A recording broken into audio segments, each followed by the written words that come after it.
Well, there are a number of weaknesses in the French line, and the Germans got kind of bored and decided to try exploiting one over here. There had been 8 strength points there. But it's crossing the river. There's a woods hex this way, which means it can be applied against an attack coming across this way. That didn't end up very good. 5 losses for each, not enough to push the French away. And I think the Germans kind of learned their lesson with this little probe of, you know, unless it's an obvious good shot, don't take it. You can hold the defensive. What they were looking at is, well, we're suffering more losses than the Allies are. But the truth of the matter is the Allies have more forces on the field and can take more advantage. This was kind of an ad hoc, pull-together attack, but the Germans are very good at that, and they still couldn't do it. And they probably couldn't gain terrain anywhere. The thing that was appealing was trying to cut this bulge off. It would shorten the German line, obviously, but more importantly, putting that kind of threat into play might force the French to make attacks to try to defend it, or else pull troops off of other areas, open up opportunities. None of it's really happening, though. Well, the English managed to crack the German line, but not quite how I'd like. They used armor from here in a mobile attack to hit this area. It was kind of weak right there. They broke through, got this unit surrounded. The only way to protect it is to put the Germans there. Okay, otherwise my results would have been skewed. The Germans had to retreat there to keep that unit protected. So it's not fully surrounded, but lots and lots of force. Of course, they're out of supply by the time they hit it. They only have enough for most of their artillery. Unable to dislodge this. They took 11 losses to the Germans' 7, but then also took like 3 armored losses as well, just because of the units not being able to break down on a pure strength point basis. Which, again, you know, this is one of the slight advantages in realism to all the extra tedium that's been added to the game because of having individual actual units here. Alright, well, anyway, the Germans probably want to do something about this, but I don't know what. Whether it's to withdraw and try to stretch the line back this way, give ground to the English, or maybe make an assault. If they could take this hex, they cut these poor suckers off. That would be horrible for them. I don't know, lots of choices. Well, the Germans launch after the big bag, trying to capture the British. Now, they have no chance of this, but they smacked into it, weakening it. They should be attacking this one. They're just going for attrition, really, at this point. They can't force a unit to retreat. But the stripping of units off the line, I think, is going to bring the British to just launch an all-out attack in a couple of locations. You see areas like this that have been weakened. Even though the Brits are out of supply, they can still pile into this and attack. They won't have the artillery advantage or anything, but they're hoping to drive German losses up high enough. British losses have been low so far this game. I think they can afford to try to just break the German army right here. And now, we'll see. At the very least, it should speed up the end of the thing. I'm afraid my actions are devolving into silliness. Down here I was attacking and it wasn't too bad. And then I said, you know, I got 4 hexes against this one. Let's hit it. I know it's big. Well, it ended up like I had about 60 strength points against 130 after the defensive modifiers, because this was so strengthened for the attack. Huge, huge losses. 18 losses for the Brits versus 4 for the Germans. Terrible situation. I've probably blown the game, but I'm hoping it'll end quicker this way. The more mobile things are, I think, the better it is. Plus, these are British losses. They don't matter. I mean, they really don't at this point in the game. Maybe later they will. But at this point, Britain is not in trouble, and they have a lot of manpower to lose. But this would definitely be written down as one of the greatest military disasters in the war, this attack here. At least on this front. Just a terrible attack. Alright, onward and upward. The Germans launch an attack on the place where they have the most ability to affect it. Because of so many hexes around it. They're hitting this one. They still can't get a withdrawal, but they're getting better odds. They're spending a lot of supplies on these attacks, though. But, you know, this is a key line for them, and losing that hex really puts them in a troublesome position. Of course, they're pushing all their forces, at least the reserves that they're getting and creating, into this salient, which to me means the French ought to be considering, do they have an attack they can make? Because the Germans may not be able to fight on two salients at the same time and keep pumping troops in. So at the very least, it would take pressure off the English, and maybe they gain that hex, which looks like an ugly problem for the Germans. The English have enough troops to exploit that. The Germans don't really have enough to hold their entire line as it stands. So we'll see. Well, on the third turn of February, the Allied attacks really gained some traction. First of all, over here, a French stack attacked kind of a weak German link in the line, only 8 strength points, with some terrain, but not much. It didn't work. It was a mobile attack, though. They ended up hitting it again. That was actually the final attack I did, advancing into here. The first attack that I did after the mobile that just weakened the German stack was over here, which was a breakthrough from these 3 hexes. This is British without supply, and they're not necessarily hitting terribly weak German lines. It's just the German line's been stretched over here because of this bulge. Some troops had gotten shifted around. This had been hit already. I strengthened it a little bit, but not as much as I usually do, and it became a weak spot that numbers were able to overcome.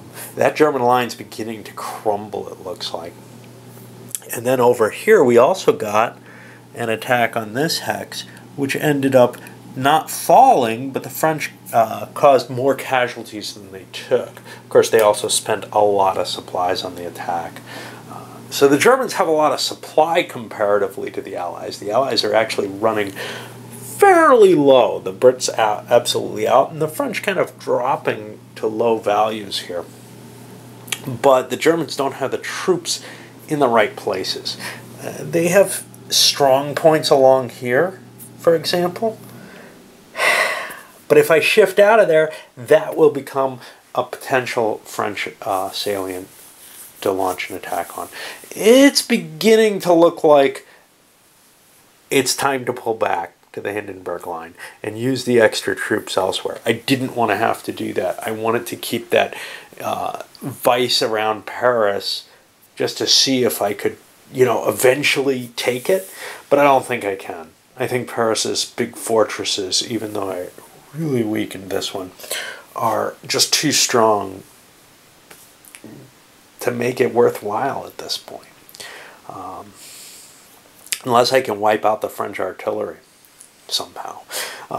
You know, that artillery is not present, though, as much. So it's possible that there could be an attack on that hex again. I don't know. I got to think about this because, you know, the options are stay and take this as an advantage to try to bombard Paris, or pull back. But one of the problems is, no matter what, I got to do something about these Brits if I'm staying. If I'm pulling back, I don't, but there's nowhere to pull back to. This line has not been built yet and will not be built until the end of this year's good weather. So it hasn't even been started yet, it being winter. This line is present, but it's giving up territory I kind of want to hold. Painful, painful decisions. Well, the surprising effectiveness of those Allied attacks last turn has forced the Germans to take some sort of retrenchment. They've pulled back over in this salient here towards the Hindenburg line, not yet to it. They can't rush out of the little bulge that they had formed there. So they're falling out of that location. They had to kind of cap where the Brits made their thing. But they did launch another counterattack against this hex, which the British have not been attacking. And, you know, they're in kind of a bit of trouble there because they're running out of supplies at the front itself. They're having trouble shifting stuff rapidly enough in order to maintain an offensive there as well as defend the situation. Of course, the Brits are already out of supply, But if the Brits begin to think that the Germans are out of supply up there, they may launch more massive attacks to try to just break the line. I don't know how likely that is. I'm looking at this from the British point of view. They just saw the Germans throw a lot of points in, but they also know that the Germans have been receiving points and are not... You know, if you look at the board, you can tell the Germans have a lot of points. It's just a matter that they're not dispositioned correctly, and the Brits don't have access to that board. All they know is what the Germans have produced. They may take a chance, they may not. We'll see. But overall, yeah, I mean, this French assault, it's going to be able to move forward, push the line forward. Of course, some of the French trenches are going to disappear as well and turn into devastated hexes too. So, you know, the landscape's getting chewed up. Germans do not want to withdraw from here.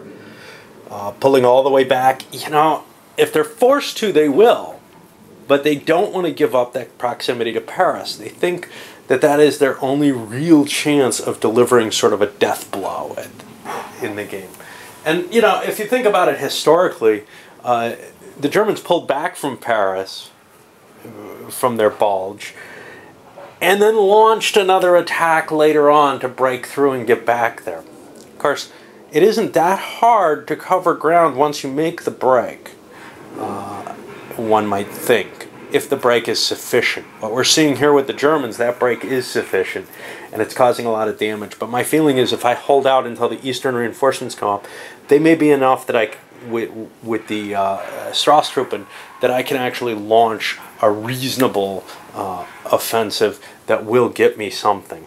But this was not the turn. The Germans are stretched far too thin. I made the decision that I need this hex because I don't have a line back here yet along the Somme that I can fall back to. I would have if I could. This isn't that important. Belgium is, but this isn't. But I don't want to rely just on the river line as my only defensive. And the Allies continue their assaults. One over here, and then another one again here, able to reposition enough troops to be able to launch credible, effective attacks. The British tanks are taking a cost here, though. They're down to, I think, 1 strength point of tanks left. They had 16 strength points on the field at the beginning of this assault. So they're not going to get any advantage out of that anymore. But what they are, you know, they are causing some additional casualties. They are being... they're not able to gain any additional ground, however. And I did not make the big attack over here. You know, this is just too strong a hex. This hex, I could have maybe shifted into and tried to make an attack, but my view was try to crush up and pocket. The threat of the pocket should be enough to force the Germans to push out, as it was up here. But you're seeing, you know, the French continuing their action. They didn't make another attack on this side, although this was actually a weak hex that they could have hit. Only 10 strength points there. The one they hit wasn't that much bigger. It was only like 14. It's tough to dislodge things that are in trenches, though. And there are still trenches. There's only a breach over in this area. So, well, we'll see how this turns out. But it is more exciting than it has been, you know, for the last year and a half or so at least. Well, in the hex that started it all, the attack up here, the Germans have managed to turn the tide back and push the British out. Now, they did not devote themselves tremendously to holding that hex. Their attacks along to the south a little bit, well, southwest a little bit, have taken more of their forces into play. So they weren't pumping every single troop they could into defending this hex, and they ended up losing it quite heavily, actually. The Germans still able to pump supplies in there. They've got more and more troops in there. The Cav got out safely, though, and that's a big deal because they were worth a lot. They got out without a scratch. The infantry was destroyed. And it means the hex has fallen back into German hands, and the line is much, much more solid up in the north, which the Germans viewed as absolutely vital because they do not have any defenses up here beyond the terrain and the trenches that they have here. The fact that there was no trench and there is no terrain allowed the British to be pushed out fairly easily, along with the fact that the troops are decreasing in size. All right. It feels like the armies are really trying to win the war and push things past the breaking point at this point. Through 15 and 16, you really didn't see much of that at all. You saw this sort of willingness to fall into a stable front, trying to win by attrition, whatever. The attrition's still happening. The attacker still has the advantage in this game, which is always strange to me, but it is historic that the initial attacks often caused a great deal more damage than, well, later rounds of the attacks. In fact, the counterattacks and defensive positioning eventually did more. But it was the attacking option and counterattacking that actually did the damage, right, in these battles. So that feels weird, but it's actually true, and it gives you some feeling of why, in so many cases, you would think just mass more men, get more in here, do it, try to crack them, try to break the line. Well, anyway, this is continuing. The English shifted their attack up here, a little to the north. Remember, they just lost their big hacks, but now they've got more forces that they can push into here. But their supplies are gone. The French supplies are almost gone. The German supplies are stretched. They still have a significant amount. The French also launched a successful attack up here and broke through. Again, trying to widen what's been happening in the Luxembourg area. They're pushing into the Ardennes, and or Ardennes. That's a real threat again. I mean, you don't want anything to break, is what it comes to. But if something's going to break, losing a lot of ground here is fine. The Germans are set up for that. Losing it up here, not so terrible until Belgium. Once the Belgians come are linked up to. Once there's a possibility to actually mobilize those forces and use them, then there's a real problem. But, you know, here, there's a lot of bare areas, but then we start hitting riches up here that it is just too scary. Now, obviously, the Germans aren't going to get pushed that far. This is the more threatening front if it were to open up right along the Rhineland there, or up here where they could get into the Saarbrücken area. But, you know, that German line is being stressed and strained here and there, and there's just this real desire to pull back, shorten it, but I don't want to do it. I want that hold on Paris. I don't want to give that up, ever. Especially, you know, it's not a real bulge. It's cutting this. It's that there's a dent here more. You can see it that way, or whatever. It's not like the historical situation where there really was just a bulge down towards Paris and the Marne area. So the Germans are in a better position than they were historically. I don't want to fall back to that defensive line until and unless I have to. However, the cracks in the line are showing. Of course, I don't think the Allies can keep this offensive up. And both sides have largely passed now. The French and English, well, the English don't want to continue their attacks. They don't have the supply to do it. The numbers along the line that the Germans have managed to bring to line scared them off. They've been relying on French-supplied artillery to provide the extra oomph that probably creates the extra damage they needed. The line's gotten stronger, and the French aren't willing to supply artillery any longer for an offensive there. Likewise, the French called their offensive off and pushed into where they are in order to rebuild troops, but largely to save supplies. Does this open up an opportunity for the Germans? Are they seeing, I could launch a counterattack now?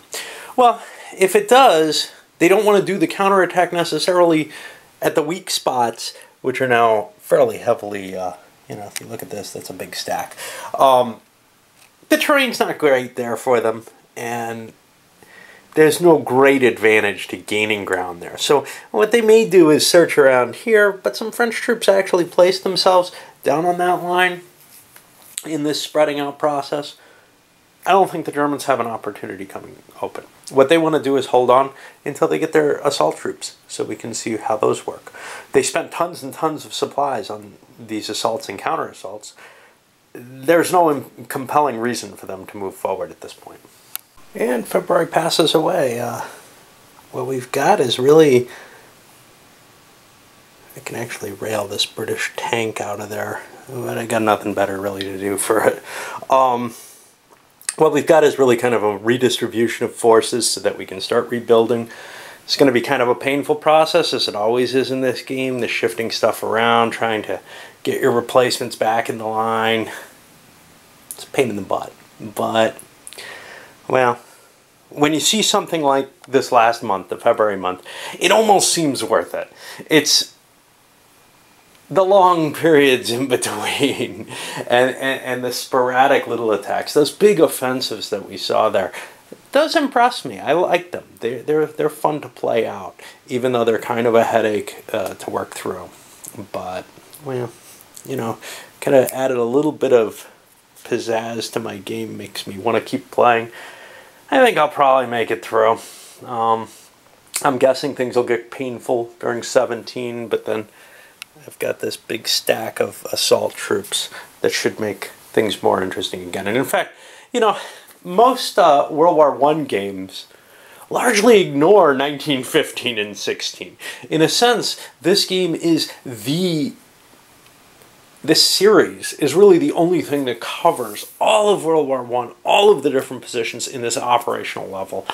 And you've got to be impressed with it for that. To some extent, I mentioned this on The Geek, I kind of want to get the whole damn thing, try setting it up, and kill myself playing it. It's a lot of maps, though. You know, this is the West Front. We got Italy. We got a couple maps for East Front, a whole bunch of, you know, I mean, it's a huge game.